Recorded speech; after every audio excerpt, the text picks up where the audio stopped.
up, Raider Nation? It's Mitchell Renz here, host of the Raiders Report. And coming up, we're going to be looking at some training camp winners and losers. We're going to be going from the offensive side of the football, and then we'll go to the defensive side. I will say I got a lot more winners than I do losers, and at the end of the day, it is just training camp. I can't wait to see what the preseason game ends up going down.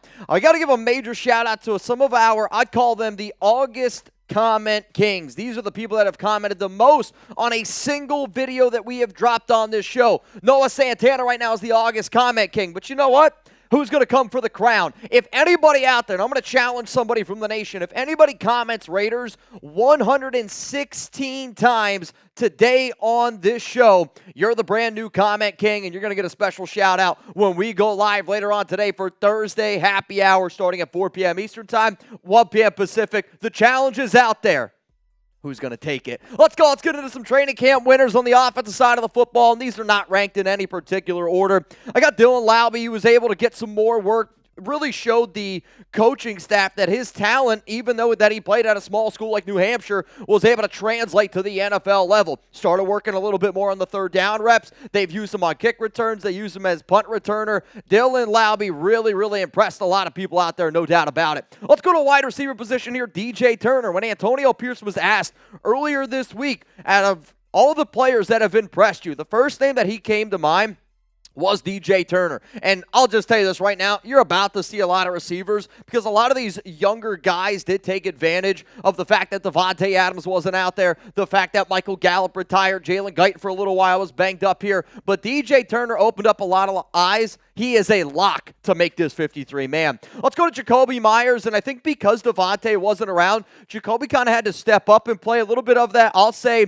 father figure, veteran type of role, because outside of Davante and Jakobi, there's a lot of very young and inexperienced wide receivers in that room, and Jakobi kind of had to be that guy that a lot of these younger dudes were relying on because, remember, Davante knows Luke Getsy from the days in their past. He knew this offense a little bit more. So I think when you see Jakobi and all the things that have been said about him, very good news there for Myers. Let's go to another clear winner to me, Ramel Keyton. I will say that if you would have asked me, Mitch, if there was a UDFA receiver on the Raiders that ends up making the team, who is it going to be? I would have said Tulu Griffin. Not that Griffin was bad by any stretch of the imagination. Keyton was just better, and he was getting opportunities. Antonio Pierce earlier this week asked if he could start getting some run with the twos. So you're getting run with the twos as a UDFA at 6'3", almost 200 pounds. Showed that he could be a solid route runner, reliable hands, which is a very key thing, especially based off of some of the notes that I've gotten from training camp in general. Let's go to another player, Kristian Wilkerson.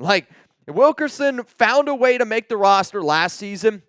And if the silver and black end up keeping more receivers again this season, he could be a guy that ends up just finding that spot. He's a savvy, I want to say veteran-ish player. I know people might associate him with the Patriots and Josh McDaniels, but he has also had some clutch touchdown catches. He's also been taking advantage of his time with Davante, waiting for the birth of his baby, but also another dude that has shown that he has reliable hands, which you can't say about everybody that is pictured up on screen right there. Man, I need 313 more subscribers to get to 171,000. Vikings game is on Saturday. I had a lot of people saying, Mitch, I think you overreacted a little bit to what J.J. McCarthy said. You know what J.J. McCarthy said in my book? He is assuming that Antonio Pierce is going to run a vanilla defense. I don't think AP does anything vanilla in his life. Quite frankly, our watch parties aren't going to be vanilla either. I'm giving away a signed Rich Gannon helmet, and if you want to pull up and have a chance to win that, make sure you're subscribed, and we're taking down Vikings now. That's a fact. Let's keep it rolling here with our offense. Brock Bowers.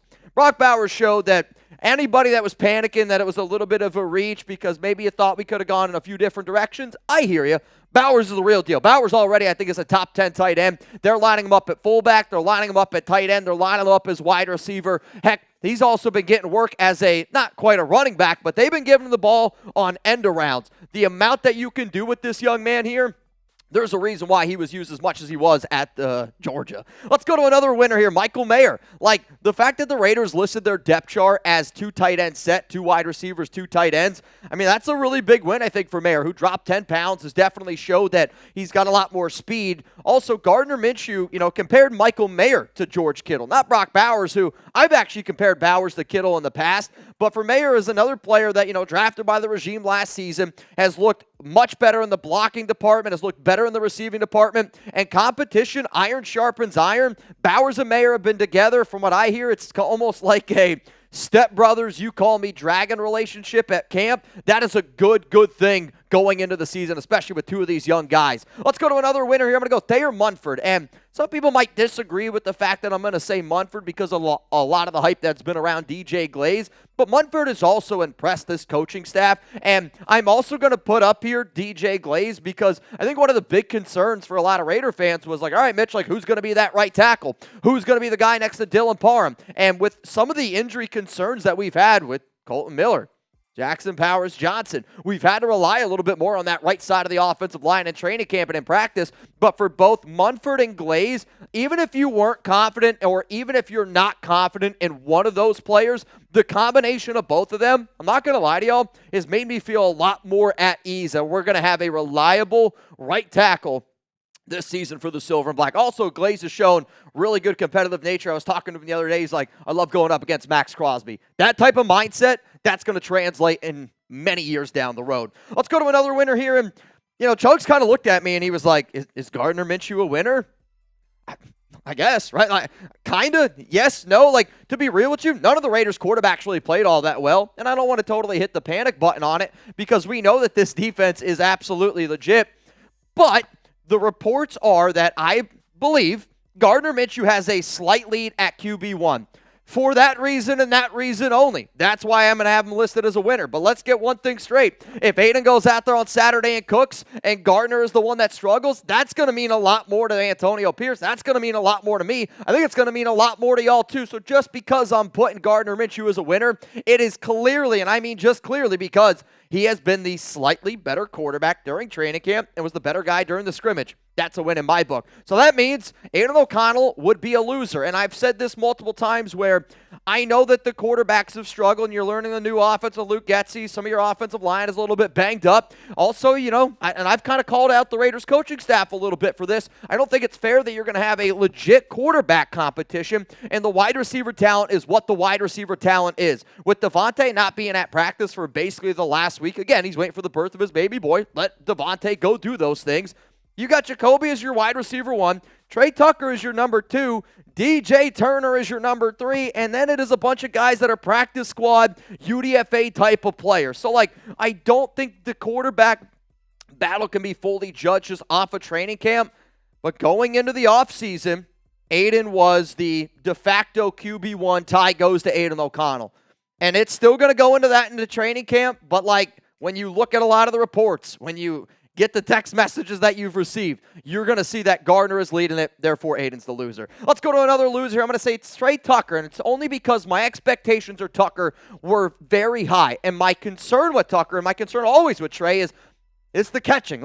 You can be the greatest receiver from a talent standpoint, but if you can't catch the football, that's going to be a problem. If you're a deep threat and you struggle with some of those concentration drops, that is concerning to me. And that's going to open it up for some of these other players where Tucker, I still want him out there on the field. I still want that pre-snap motion because Tucker strikes fear into the eyes of a defender just simply because nobody wants to face him in the open field. Because if you get Tucker one-on-one and he catches the ball and there's a 5-yard gap between you, he's going to make you look like a deer on ice. Let's go to Jackson Powers-Johnson, and this is only because he didn't practice.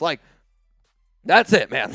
He's banged up a little bit, and that's where I'm going to go with this next one here with Kolton Miller. I talked to some people from Miller's camp, and they gave me the idea that he was going to be able to go during training camp. So the fact that neither player was able to go out there, Powers-Johnson might be dealing with a stinger. I've also been told that there might be a little bit more of some concussion issues in there. But the bottom line is that left side of the offensive line, we can sit here and bitch and moan about the quarterback play with Aidan, Gardner, Anthony Brown, Carter Bradley. I don't care who the hell it is. If you can't protect that team's the blind side, it's not going to be pretty, man. Now, we got good depth, but we need Colt, we need JPJ to get out there and get healthy. So, no disrespect. If those two guys are healthy, they're going to start. But overall, I think, maybe the biggest loser was the offensive side of the football. The defense is legit. Defense is one of the best defenses in the NFL. Learning the new Luke Getsy offense and being able to get out there, get a little physical. What I really noticed from a lot of the notes that I received was, you could tell just the depth. The depth on defense is just so much more superior than the depth on offense, especially at that skill position standpoint. But the Raiders' offense, I think, was a clear loser from training camp. Coming up next here, let's get to the winners and losers on the defensive side of the football. And, I'm going to look at all y'all in the eyes right now and say I had to put some losers down on defense. But realistically,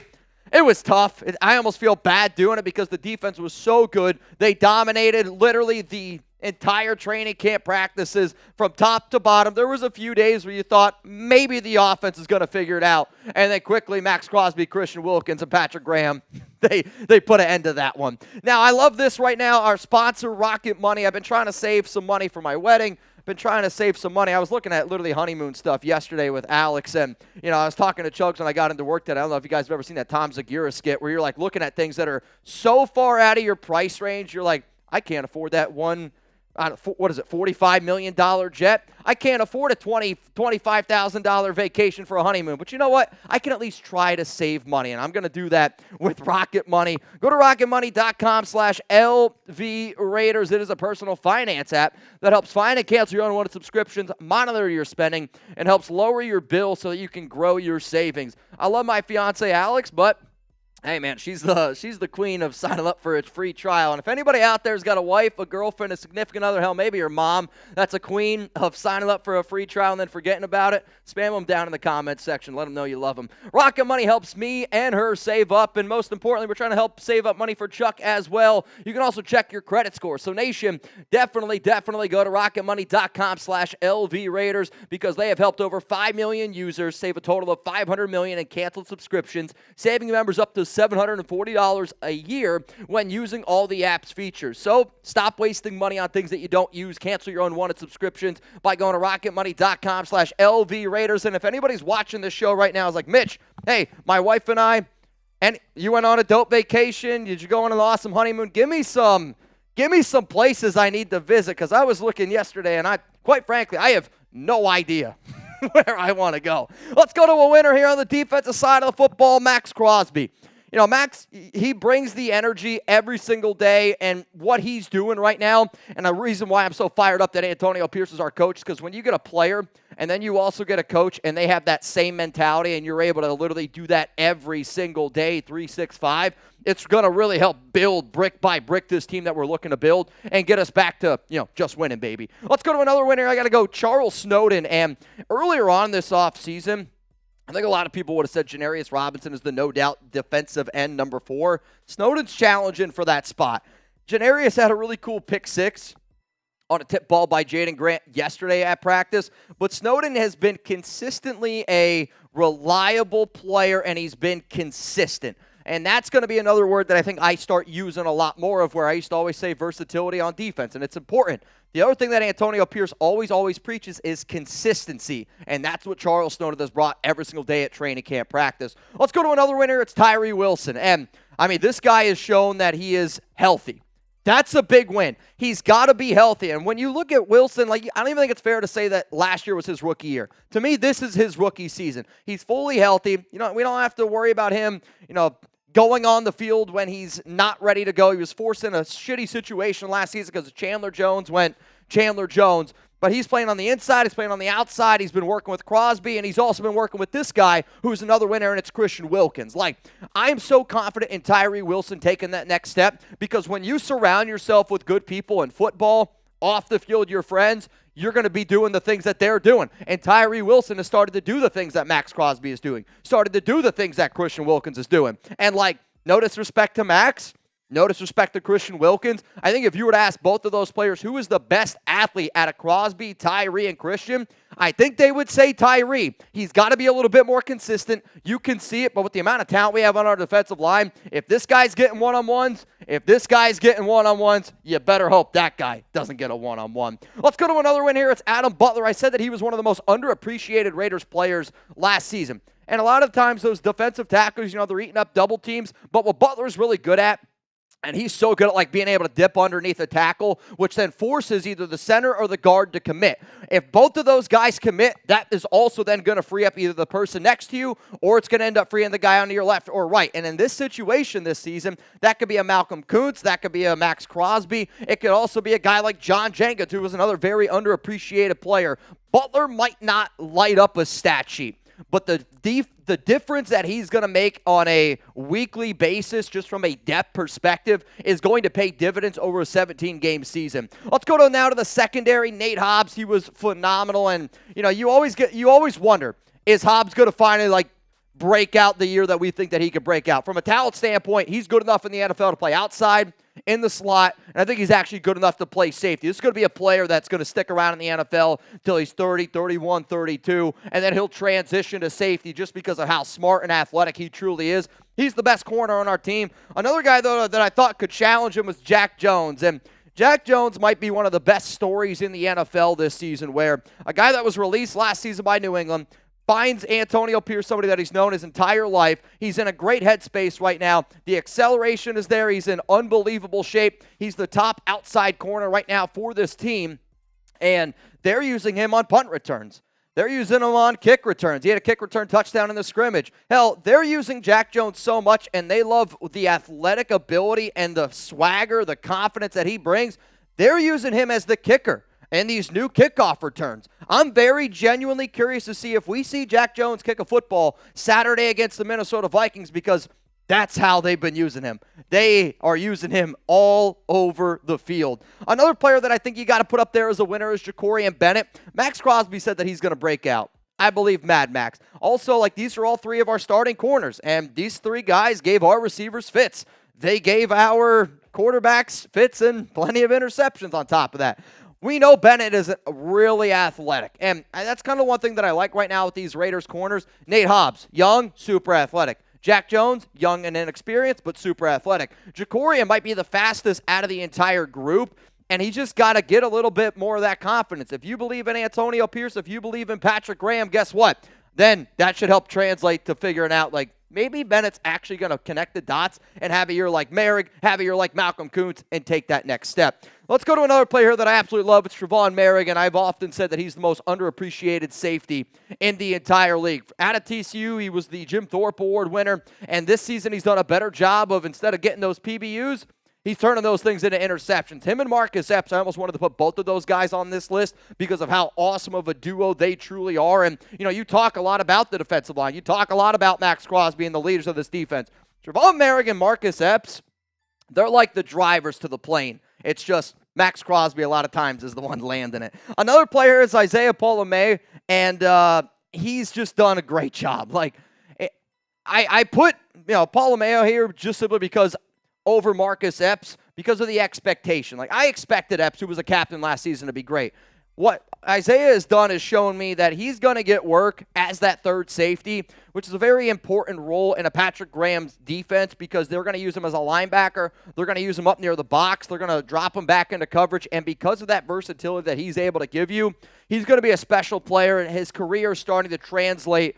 Again, different positions, but like a Nicholas Morrow to me, where it was just a UDFA, got better and better and better every single year, and Pola-Mao is going to be an interesting guy, especially if Epps or Moehrig don't return, because both are free agents next season. So where would you rank this Raiders defense in the NFL? I want you to rank it from 1 to 32. Where do you think it stands? 32 is the worst, 1 is the best. Let me know down in the comments section.